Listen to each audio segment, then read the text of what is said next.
সমুদ্রের পাড়ে আসছি আর সি ফুড খাবো না তা কি হয়? বিভিন্ন রকমের সামুদ্রিক মাছ আজকে ট্রাই করলাম, যেমন tuna fish, octopus, squid fish, এগুলো আজকে খেলাম। সন্ধ্যার পর আজকে রেডি হয়ে বের হয়ে পড়লাম। এখন যাচ্ছি সি বিচে সামুদ্রিক মাছ খেতে। সি ফুডের দোকানগুলো সন্ধ্যার পরে বেশি জমজমাট হয়, তাই সন্ধ্যার পরেই যাচ্ছি। এর আগে আমি একবার সি ফুড খাইছিলাম কক্সবাজার গিয়ে, আর এবার কুয়াকাটা এসেও ট্রাই করব। দেখো জাস্ট কি বিশাল সমুদ্র, সন্ধ্যাবেলা দারুণ লাগতেছে দেখতে। আর সন্ধ্যার পর কিন্তু এখানে ভিড় বেশ ভালোই, অনেক মানুষজন আসছে ফিশ ফ্রাই খেতে আমার মতো। বিশেষ করে মাছের দোকানগুলোতে আরো বেশি ভিড়। এখানকার সি ফুড নাকি অনেক বেশি টেস্টি, আর সেটা টেস্ট করতে এত মানুষ ভিড় করছে এখানে। দেখো কিরকম জীবন্ত কাঁকড়া নড়াচড়া করতেছে। আরো বিভিন্ন রকমের সামুদ্রিক মাছ এখানে আছে, সবগুলো মাছই আমি একটা একটা করে দেখতেছি কোনটা খাওয়া যায় আজকে। আমি সব দোকানে গিয়ে খুঁজে খুঁজে অক্টোপাস দেখতেছি, অক্টোপাস কোথায় ভালো পাবো। এই সি ফুড খাওয়ার ইচ্ছা আমার ছোটবেলা থেকেই, মানে বিশেষ করে অক্টোপাস। বাট আমরা যেহেতু উত্তরাঞ্চলে থাকি, উত্তরাঞ্চলে সি ফুড তেমন ফেমাস না, কোথাও সেরকম পাওয়া যায় না। কয়েক মাস আগে কক্সবাজার গিয়ে আমি first time sea food try করছি, আর কুয়াকাটা এসে এবার খাবো সেকেন্ড টাইম। প্রত্যেকটা দোকান ঘুরে ঘুরে দেখলাম, বেশিরভাগ দোকানে একদম ফ্রেশ ফ্রেশ মাছ, আর দোকানগুলোতে কাঁকড়া তো একদম এইরকম ভাবে নড়াচড়া করতেছে। ফাইনালি আমি একটা অক্টোপাস পেলাম, যেটা অনেকটাই ফ্রেশ, যদিও সাইজে একটু ছোট, বাট এটাই আজকে আমরা খাবো। কক্সবাজারে যখন আমি অক্টোপাস খাওয়ার ভিডিও করছিলাম, তখন অনেকে আমাকে জিজ্ঞেস করছো, ছি এসব কি খায়, এসব হারাম জিনিস। সত্যি বলতে কাঁচা অবস্থায় দেখতে আমারও কেমন একটা লাগে, বাট এটা কিন্তু একদমই হারাম জিনিস না। এখানে যত রকমের সি ফুড দেখতেছো সবই হালাল। অক্টোপাসটা রেডি করতেছে,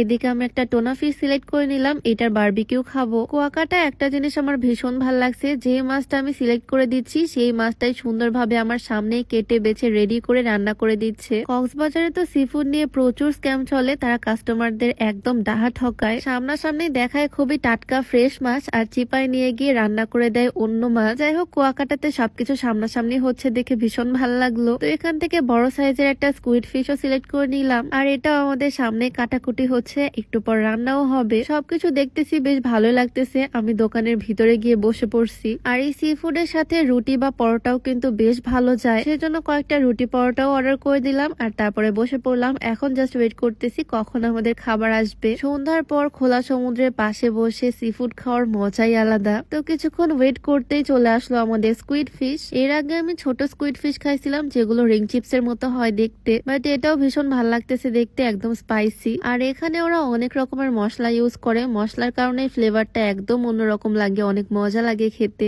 আমাদের বাসা যদি এখানে হতো, আমি প্রত্যেক দিন সমুদ্রের পাড়ে আসতাম শুধুমাত্র সি ফুড খাওয়ার জন্য, আমার এত বেশি ভাল লাগে। আমি তো ভাবতেছি যে কয়েকদিন কুয়াকাটাতে থাকবো, প্রত্যেকদিন রাত্রেবেলা ডিনারই হবে সি ফুড। শুধু শুধু ফিশ খাচ্ছিলাম, এর মধ্যে আমাদের রুটিও চলে আসলো, সাথে কোক তো আছেই, সরি কোক না মোজো। যাই হোক, বেশ ভালোই খাওয়া দাওয়া করতেছি আজকে। আর এর মধ্যে আবারও চলে আসলো আমাদের টুনা ফিশের বারবিকিউটা। আমার কাছে কুয়াকাটার এই সামুদ্রিক মাছের বিষয়টা বেশ ভালো লাগছে, তাদের প্রেজেন্টেশন থেকে শুরু করে সবকিছুই বেটার। আর এই টুনা ফিশের বারবিকিউটা সত্যি বলতে আমার কাছে বেস্ট লাগছে, মানে খুবই মজা। আর ফাইনালি অনেক অপেক্ষার পর চলে আসলো আমাদের অক্টোপাস। এর আগে আমি কক্সবাজারে অক্টোপাসের ফ্রাই খাইছিলাম, মানে ছোট ছোট টুকরা করে তারা একদম কোট করে ফ্রাই করে, বাট এবারে গুলা জুসি জুসি, মানে ঝোল ঝোল টাইপ, আর দেখে মনে হচ্ছে অনেক স্পাইসি হবে। এটাও আমি অনেক মজা করে খাইছি, এখন পর্যন্ত আমার মুখে পানি চলে আসতেছে, যদিও অনেক স্পাইসি ছিল তারপরও মজা করে খাইছি। আর খাওয়া দাওয়া শেষ করে সোজা চলে আসলাম বিচে। রাত্রেবেলা এখানে বসে থাকতে বেশ ভাল লাগে, একদম খোলা বাতাস, সমুদ্রের গর্জন, আর সাথে যদি থাকে প্রিয় মানুষ তাহলে তো কোনো কথাই নাই। রাতের বেলা এই সময়টা সমুদ্রের পানি